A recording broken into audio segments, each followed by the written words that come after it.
Hello les marathoniens de la guitare, j'espère que vous allez bien. Aujourd'hui, on va parler du fait de se comparer.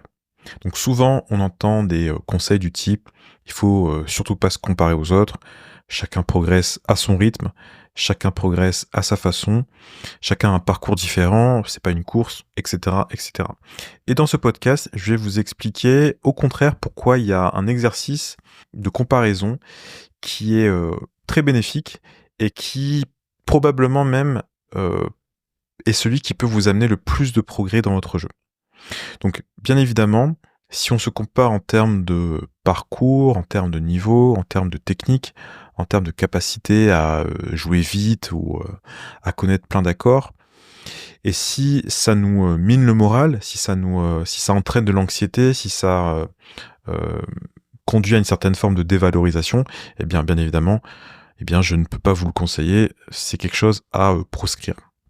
Certaines personnes, justement, en se comparant à d'autres personnes, peuvent justement, au contraire, développer une forme de motivation et ça peut les conduire à travailler, à pratiquer, voilà. Donc ça peut être quelque chose aussi positif de ce point de vue-là.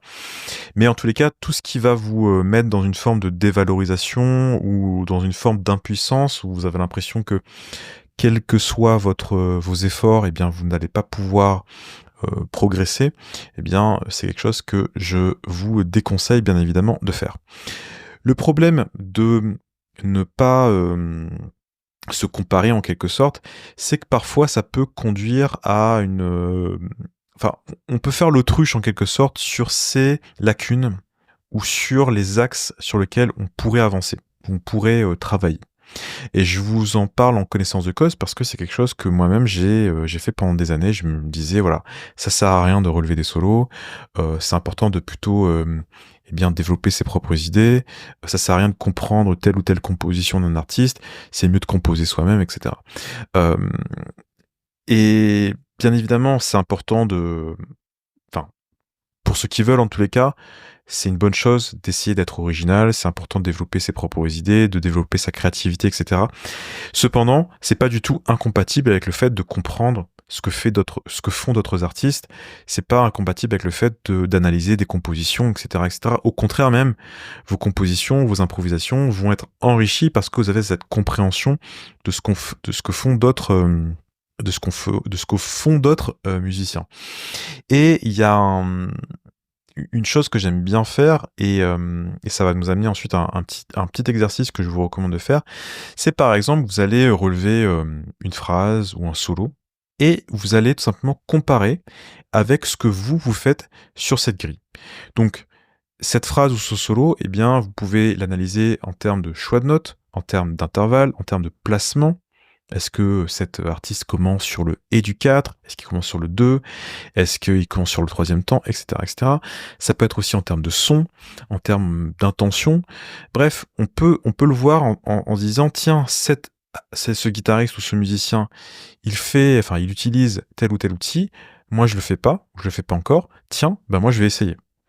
Et donc, à partir de cette phrase, on peut non seulement enrichir son jeu avec cette phrase, mais on peut finalement enrichir sa façon de penser la grille. Si par exemple, vous commenciez toutes vos phrases sur le premier temps, le fait de commencer sur le deuxième temps ou le fait de commencer sur le et du 4, parce que vous l'avez entendu chez d'autres musiciens, ça peut ça peut améliorer vos improvisations tout simplement. Je vais vous donner un exemple. Récemment, j'écoutais un solo de Peter Bernstein et je me disais, tiens, sur les accords, sur le 2-5 mineur, il amène des choix de couleurs, hein, et je m'étais rendu compte qu'en fait, c'était tout simplement la gamme diminuée. Et surtout, ce qui était intéressant, c'est qu'il jouait la gamme diminuée de façon ascendante. Et alors ça, c'est peut-être un peu l'influence de la gamme bebop, pour ceux qui ont la référence comprendront. Mais souvent, je joue la gamme bebop de façon descendante et j'ai pris l'habitude de jouer beaucoup aussi la gamme diminuée de façon descendante. Et je m'étais dit, mais en fait, Peter Bernstein il utilise la gamme de façon ascendante, ça sonne super bien et surtout, ça ne sonne pas du tout comme une gamme, parce que notamment, en fait, il fait des passages assez courts et surtout, c'est la façon dont il va résoudre la phrase qui fait que on n'a même pas l'impression qu'il utilise la gamme diminuée, en fait. Et donc, ce que je me suis dit, bah, ok, j'ai comparé ce que je fais moi-même sur un 2-5-1 mineur. Alors bien évidemment, s'il y a des années-lumière de ce que fait Peter Bernstein, mais je me suis rendu compte que je jouais pas du tout la gamme diminuée, enfin la gamme demi-tonton, et surtout que que je jouais surtout la gamme de façon descendante. Et donc, le fait d'avoir comparé ce que je fais à ce que fait Peter Bernstein, ça m'a donné beaucoup d'idées en fait. Ça m'a aussi fait prendre conscience de choses que je ne faisais pas, et ça m'a ouvert plein de découvertes.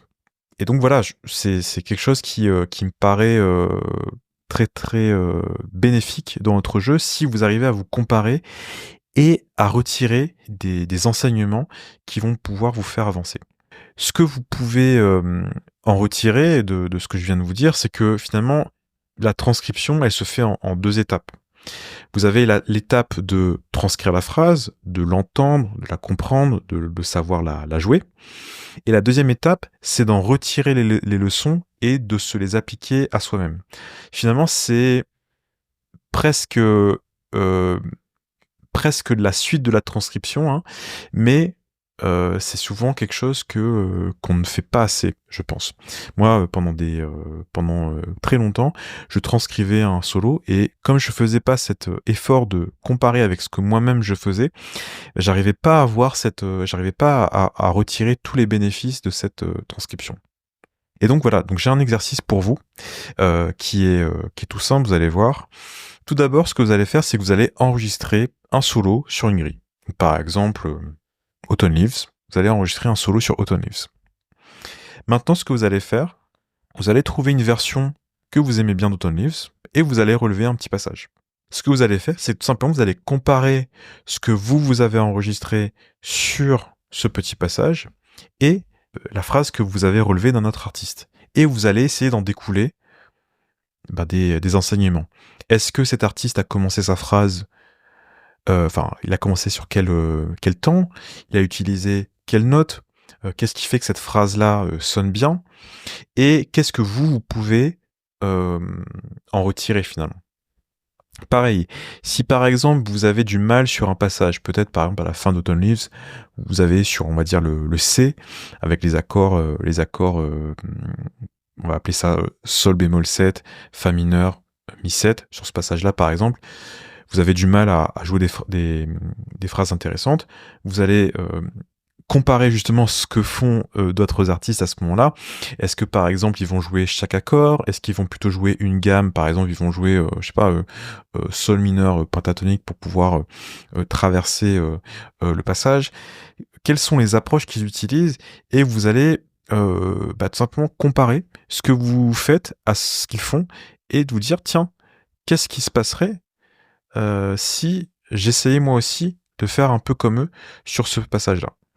Et je peux vous garantir que c'est quelque chose qui va être beaucoup plus utile de faire ça que juste de relever la phrase sans forcément avoir cette intention derrière de comprendre ce qui se passe dans la phrase et d'en retirer des leçons que vous allez pouvoir ensuite réutiliser dans votre jeu de façon plus globale. Donc voilà pour ce podcast. J'espère que ça vous aura donné quelques idées, et alors à nouveau, quand je parle de se comparer, je suis pas en train de parler de questions de valorisation, de dévalorisation en tant que personne, hein. On n'est pas en train de tomber dans un jugement de valeur, en train de se rabaisser en se disant voilà, je suis nul, je ne suis pas Wes Montgomery ou Grant Green ou Django Reinhardt. On n'est pas du tout dans cette perspective-là. Au contraire, on est en train de prendre de l'inspiration chez d'autres artistes. On est en train d'essayer de trouver des points d'amélioration constants. Et même, je pense que ça peut amener une plus grande... comment dire ça ? Une plus grande appréciation de ces artistes-là. Se dire, ah tiens, ces artistes, enfin, tel ou tel musicien, il utilise cet outil-là, c'est très intéressant comment il l'utilise. Et je pense que ça peut enrichir aussi notre expérience d'écoute, tout simplement.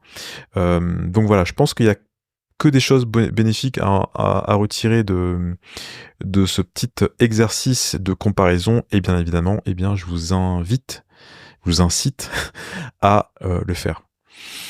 Voilà, ça sera tout pour moi pour aujourd'hui. Si vous avez aimé ce podcast, eh bien, pensez à vous abonner à ce podcast, hein, quelle que soit la plateforme que vous utilisez, à laisser une évaluation si vous le souhaitez, à laisser un pouce vers le haut, comme on dit.